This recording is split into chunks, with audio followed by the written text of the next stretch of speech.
సంపద మనకి బానిసవ్వాలి. అనగా సంపదను సంపాదించి దాన్ని మనం ఎలా చెబితే అలా వినేలా చేయాలి తప్ప ఆ పిచ్చిలో పడి సర్వనాశనం అయిపోకూడదు. ఈశ్వరత్వం అంత తేలిక కాదు. ఎవడూ కూడా ఈ లోకంలో ఈశ్వరుడు లేట. ఈశ్వరుడు అంటే ఏం చెప్పాననమాట? అధిపతి. అతని లక్షణం ఐశ్వర్యం. అదే మనం ధూపం ఇస్తే ఆ ఐశ్వర్యం మనకు లభిస్తుంది. అప్పుడు ఏమవుతుందనమాట? మన మనస్సును అదుపులో పెడతాం, మన మనస్సు మీద ఆధిపత్యం చెలాయిస్తాం. ఈ డబ్బు పిచ్చను తొలగించుకుని డబ్బులు ఎలా సక్రమంగా ఖర్చు పెట్టాలో అలా ఖర్చు పెడతాం. అన్నిటి మీద ఆధిపత్యం వస్తుంది. భార్యకి భర్త మీద, భర్తకి భార్య మీద ఆధిపత్యం వస్తుంది. కొన్ని చోట్ల భర్తలు భార్య మాట వినరనుకోండి, రోజు ధూపం ఇచ్చి మా ఆయన మీద నాకు ఆధిపత్యం కావాలని 40 రోజులు పూజించండి కట్కమాలతో, ఇక భర్త గారు అంటాడు, అలిగితివ సఖీ ప్రియ కలత మానవ అని కాళ్ళు కూడా కొట్టుకుంటాడు. నేను లేదు మంత్రశాస్త్రం చెప్పింది. ఇప్పుడు వచ్చింది ఎప్పుడు ఏంటంటే భర్త గారు కూడా చేస్తాను, అప్పుడు ఇద్దరు పరస్పరం ఒకరి మాట ఒకరు వింటారు. అంత ఐకమత్యం వస్తుంది. ఒక రకం కాదు, మోక్షానికి వెళ్ళడానికి కావలసిన ఆధిపత్యం ధూపం వల్ల వస్తుంది. కాబట్టి ధూపాత్ ఐశ్వర్యం, అందుకని ధూపం ఇవ్వాలి అన్నారు. ధూపం వల్ల వచ్చే ఎన్నో లాభాలు బృహస్పతి శుక్రుడు చెప్పారు. ఆ స్మృతులు చదవాలి, అందుకని అవి వింటే ఎక్కడ లేని ఆనందం కలుగుతుంది అనమాట. ఇక తరువాతది దీపం. దీపమునకు ఈ మధ్యవేలు అనమాట. ఇదిగో బొటన వేలుతో ఇలా మధ్యవేలు ఇలా పెడితే అది దీపముద్ర. ఓం రం తేజస్తత్వాత్మనే దీపం పరికల్పయామి, ఇది దీపముద్ర. ఈ దీపం వల్ల ఏమవుతుంది? దీపం వల్ల అజ్ఞానం తొలగిపోతుంది, తానెవడో తనకి తెలుస్తుంది. ఈ భూమి మీద తాను ఎందుకు పుట్టాడో ఆ పనిని సక్రమంగా చేస్తాడు. అపూర్వమైన కాంతి అతని ముఖంలో కనపడుతుంది. కొంతమంది చూడండి, మనిషి అందంగా ఉండడు, కానీ ఆ మనిషిని చూడగానే ఏదో అట్రాక్షన్, ఆయన దగ్గరికి వెళ్ళాలి, ఆయన సేవ చేయాలనిపిస్తుంది. అది దాన్ని తేజస్సు అంటారు. ఆ తేజస్సు దీపం వల్ల వస్తుంది. చావడానికి సిద్ధంగా మంచం మీద ఉన్న ముసలివాళ్ళకు కూడా మనం ఎందుకు కళ్ళు పుడుతున్నాం అంటే అతనిలో తేజస్సు ఉన్నది కనుక. యావజ్జీవితం వ్యాసుణ్ణి చూసిన వాళ్ళంతా ఆయన కాళ్ళకి నమస్కరించాలనుకునేవారట. మహానుభావులందరిలో తెలియని ఒక వర్చస్సు ఉంటుంది, ఆకర్షణ శక్తి ఉంటుంది. ఆ ఆకర్షణనే తేజస్సు అన్నారు. అది దీపం వల్ల వస్తుంది. అందుకని అమ్మవారికి దీపముద్ర ఇవ్వాలి, దీపము వెలిగించాలి. దీపం వల్ల ఇన్ని లాభాలు ఉన్నాయి. దీపం త్రైలోక్య తిమిరాపహం, 3 లోకాలలో ఉన్న చీకట్లు తొలగిస్తుంది అన్నారు. సాధ్యం త్రివర్తి సంయుక్తం వహ్నినా యోజితం ప్రియం గృహాణమంగళం దీపం త్రైలోక్య తిమిరాపహం.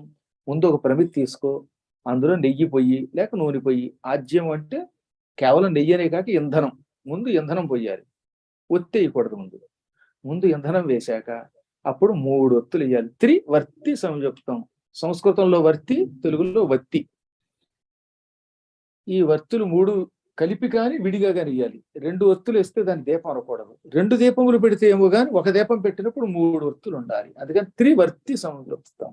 అప్పుడు వెలిగించు. వహ్నినా యోజితం ప్రియం, దానికి నిప్పు పెట్టు అన్నారు. వహ్ని అంటే అగ్ని, అప్పుడు నిప్పెట్టు. మళ్ళీ నిప్పు పెట్టేటప్పుడు ఎవరు అగరత్తులు కంపెనీ వాళ్ళు అనుకుంటాను, బహుశా అగ్గిపెట్టితో అగరత్తు వెలిగించమన్నారు. ఇంకో 4 అగరత్తులు ఎక్కువ ఖర్చు అవుతాయి కనుక. కానీ అగ్గిపెట్టితో శుభ్రంగా దీపారాధన చేయొచ్చు. చాలా పర్యాయాలు చెప్పాను. ఆ రోజుల్లో అగ్గిపెట్టి లేవు గనక అగ్గిపెట్టిన దీపారాధన కుర్యాత్ అనే మాట లేదు. ఈ విధంగా వెలిగించు. అప్పుడు ఆ మంగళ దీపం ఎటువంటిదట? గృహాణ అంటే సేకరించుము. మంగళం దీపం, శుభమును కలిగించే ఈ దీపమును ఇక్కడ పెడుతున్నాను, సేకరించు. ఇది ఎటువంటిది? త్రైలోక్య తిమిరాపహం, 3 లోకాలలో ఉన్న తిమిర చీకటిని అపహం నాశనం చేస్తుంది. 3 లోకాల చీకటి అంటే మనలో సత్వ రజస్ తమో గుణములనే 3 గుణములు ఉన్నాయి. ఈ గుణాలకు అతీతంగా త్రిగుణాతీతుడు అవుతాడనమాట.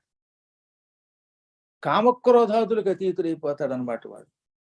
ఈ త్రిలోకాలకి అతీతమైన ముక్తిని పొందగలుగుతాడు. అందుకని దీపం ఇవ్వాలి. ఈ దీపం వల్ల అంత గొప్ప తేజస్సు పొందుతాడు కనుక 4వది ఈ పంచపూజల్లో 4వ పూజ దీపం.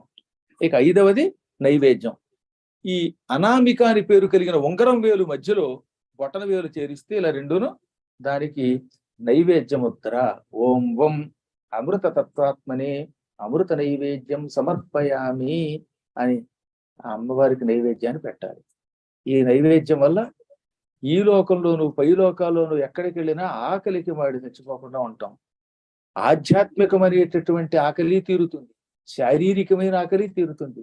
ఎంత చదివినా కొంతమందికి ఇంకా చదవాలనిపిస్తుందే, అది ఆధ్యాత్మికమైనటువంటి జ్ఞానములకు సంబంధించిన ఆకలి, అది తీరాలి. ఇక్కడ ఉన్నప్పుడు కూడా వేళకి ఇంత తిని ఆకలి తీర్చుకోవాలి. ఇంత పురాణానికి పిలిచారండి మిమ్మల్ని.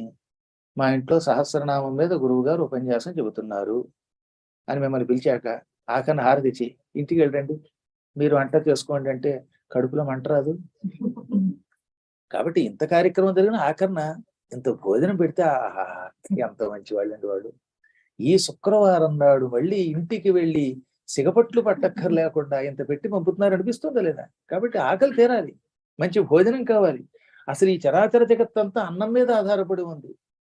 అన్నం బ్రహ్మేతి వ్యజానాత్తు అని ఉపనిషత్తులు చెబుతున్నాయి. అన్నం పరబ్రహ్మ స్వరూపం. వేళకింత పడకపోతే ఈ మానవ శరీరాలు నిలబడవు. భగవంతుడైనా ఇక్కడ పుడితే అన్నం తిని బతుకుతాట. అందుకని సుస్పష్టంగా శ్రీకృష్ణుడు చెప్పేశాడు సుస్పష్టంగా, నాయనలారా నేను కూడా అన్నమే తింటాను మీతో పాటు అన్నాడు. కలవు అన్నగతా ప్రాణ. ఈ కలియుగంలో ప్రాణాలన్నీ అన్నమును ఆశ్రయించుకుంటాయి. అన్నం లేకపోతే ఈ జీవి ఒక్క క్షణం నడవలేడట. అందువల్ల ఏమిటనమాట, ఈ శరీరానికి సంబంధించినటువంటి పొట్టకి సంబంధించిన ఆకలి తీరాలి, జ్ఞానం అనేటటువంటి ఆకలి తీరాలి. ఈ రెండూ తీరడం కోసం నైవేద్యాన్ని సమర్పించాలి. ఇంకో రహస్యం ఏంటంటే కేవలం అన్నదానం వల్లే మానవులు తొందరగా తరిస్తారు. దానాలన్నిటిలోకి గొప్పది అన్నదానం. నాన్నదాన సమం పుణ్యం